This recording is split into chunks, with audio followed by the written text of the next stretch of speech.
కేంద్ర ఆర్థిక మంత్రి నిర్మలా సీతారామన్ గారు ప్రవేశపెట్టిన బడ్జెట్ గతంలో అయితే అంకెల గారడి అనేవాళ్ళము, కానీ ఈసారి పక్కా ఎన్నికల స్పీచ్ ఇచ్చినట్లుగా ఉంది.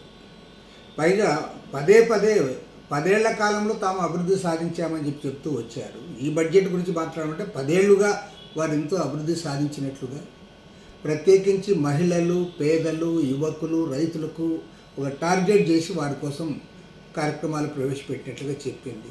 కానీ అది అవాస్తవం. ఎందుకంటే ఈ 10 ఏళ్ల కాలంలో ఆమె పేర్కొన్న వర్గాలు ఏవి కూడా అభివృద్ధి సాధించలేదు.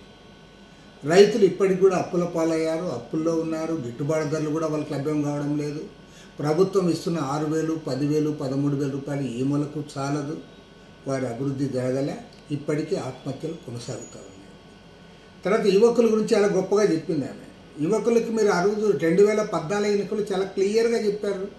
సంవత్సరానికి 2 కోట్ల మందికి ఉద్యోగాలు అన్నారు. 10 ఏళ్లలో 20 కోట్ల మందికి ఉద్యోగాలు ఇవ్వాలి. మరి ఎన్ని కోట్ల మందికి ఉద్యోగాలు ఇచ్చారో మీరు చెప్పలేకపోతా ఉన్నారు. పేదరికం గురించి కూడా మాట్లాడుతూ ఉన్నారు. 25 కోట్ల మంది పేదలు విముక్తి అయ్యారు. వారందరూ కూడా బిలో పవర్టీ లైన్ నుంచి అబోవ్ పవర్టీ లైన్కి వచ్చని చెప్పారు.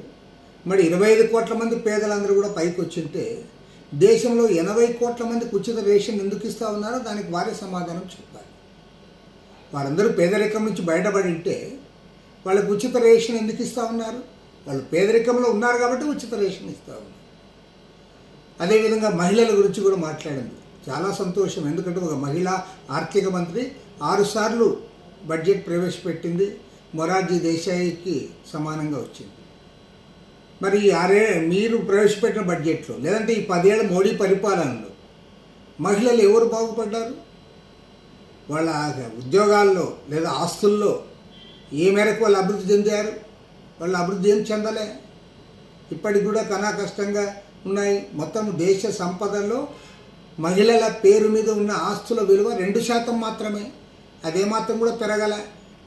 కాబట్టి ఏమంటే ఈ 10 ఏళ్ల కాలంలో లేదా ఈమె ఆర్థిక మంత్రిగా వచ్చిన 6 బడ్జెట్ల కాలంలో ఆమె పేర్కొన్న మహిళలు, పేదలు, యువకులు, రైతులు ఎవరు కూడా బాగుపడింది లేదు.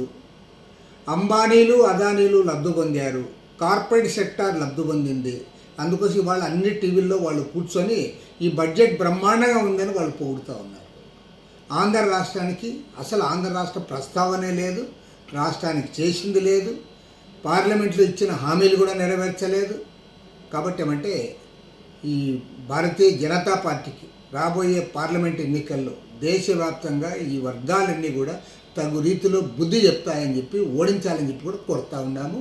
ఇది పక్కా ఎన్నికల స్పీచ్ తప్ప ఇది బడ్జెట్ ప్రసంగం కానే కాదు.